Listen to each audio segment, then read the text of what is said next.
You ever notice how in all the noise of our culture wars, there's this deafening silence? It's coming from an entire generation, one that's hiding in plain sight. Today, we're not just going to look at them. We're going to uncover the psychological code that makes them invisible. The mind of Generation X. Just scroll through your social media feed on any given day. It feels like a nonstop cultural battle, right? In one corner, you've got the boomers constantly getting called out for hoarding wealth and being stuck in the past. And in the other corner, you have Millennials and Gen Z, and they are loud about burnout, rising costs, and a future that just feels, well, broken. The noise is just endless. But if you look really closely, past all that shouting, you'll see them. There's this third group. They're not yelling, they're not making viral videos, they're just kind of sitting there, watching this whole dumpster fire with a little, ironic smirk. And that's who we're talking about today. Who is this generation, sitting so quietly right in the middle of it all? Well, that would be Generation X, born roughly between 1965 and 1980. They are the absolute classic, forgotten middle child of history. But here's the thing you gotta understand. They didn't just become invisible by accident. Oh no. In a way, they were trained to disappear. They learned a lesson really early on. Nobody is coming to save you. And that one lesson wired their entire personality. So to really get inside the Gen X mind, you have to go back to where it all began, their childhood. And the most powerful image of that childhood isn't some happy family dinner. Nope, it's a house key hanging on a string around a little kid's neck. The core idea that shaped them is something called benign neglect. Now, it's really important to get this right. This wasn't abuse, it wasn't cruelty, it was something way more subtle. Back in the 70s and 80s, divorce rates were soaring, more women were entering the workforce, and the result was millions of kids who were, physically safe, they were fed, had a roof over their heads, but they were emotionally flying solo. Just try to picture it for a second. You're 8, maybe 9 years old. You unlock the door to a completely silent house. The only sound is the hum of the refrigerator. You make your own snack, you do your homework with the TV on just for the company. You scrape your knee, you fix it yourself, you feel lonely. You probably don't even have a word for that feeling. You just handle it. And when you do that day after day after day, it literally wires your brain with a really brutal fundamental lesson. Help is not automatic. Comfort is not a guarantee. So when we talk about how independent Gen X is, this is the crucial part. It was never really a choice. It was a survival mechanism, hardwired into their operating system from the very beginning. So how does that childhood programming turn into an adult personality? Well, all that early training in self-reliance built up a really specific set of emotional defenses. Think of it like a suit of armor, one they'd end up wearing for the rest of their lives. One of the biggest misunderstandings about Gen X is that they're emotionally cold or apathetic. That's not it at all. They're not cold, they're emotionally compressed. They were raised to treat big feelings as an inconvenience.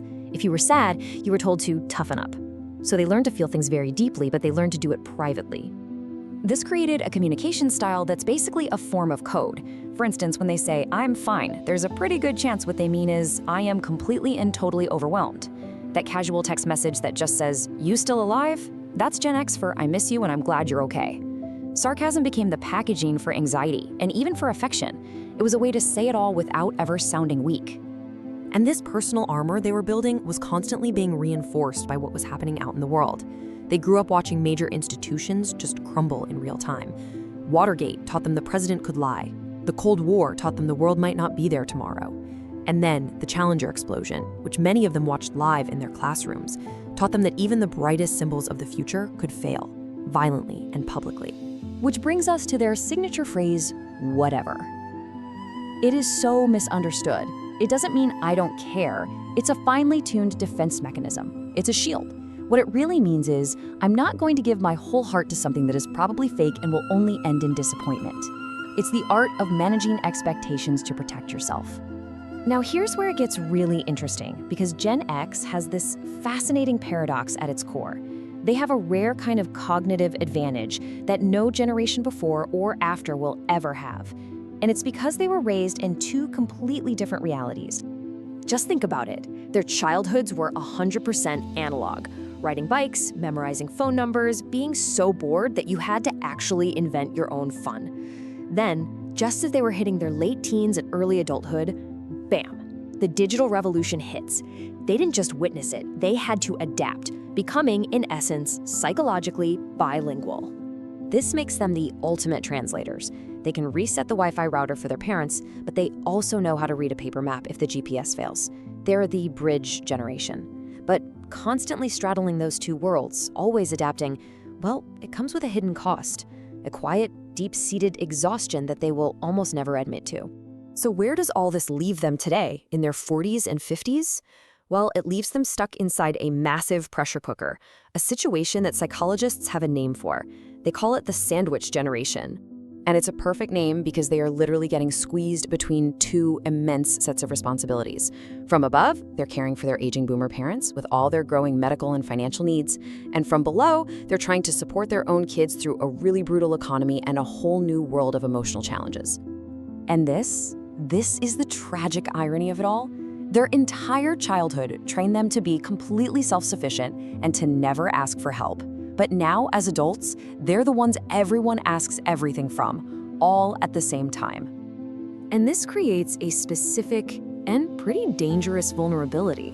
Burnout for Gen X doesn't usually look like a dramatic collapse. No, it looks like high-functioning depression. They just keep going. They're productive, responsible. They're always the strong one, all while silently drowning on the inside. Because that's what they were trained to do. But now, as Gen X moves past the midpoint of life, something really powerful is starting to happen. It's not a breakdown, it's not a loud revolution, it's a quiet pivot. After decades of playing the game, of handling everything and needing nothing, many of them are hitting a turning point. They're looking around and realizing that the prize for all that silent sacrifice, it just wasn't worth the cost. So they are slowly, quietly learning to do something they've never done before: choose themselves. They're starting to learn that independence doesn't have to mean total isolation, and that strength doesn't have to mean being silent. And that leaves us with one final thought, doesn't it? After a whole lifetime of being invisible, is the quiet generation finally ready to be heard?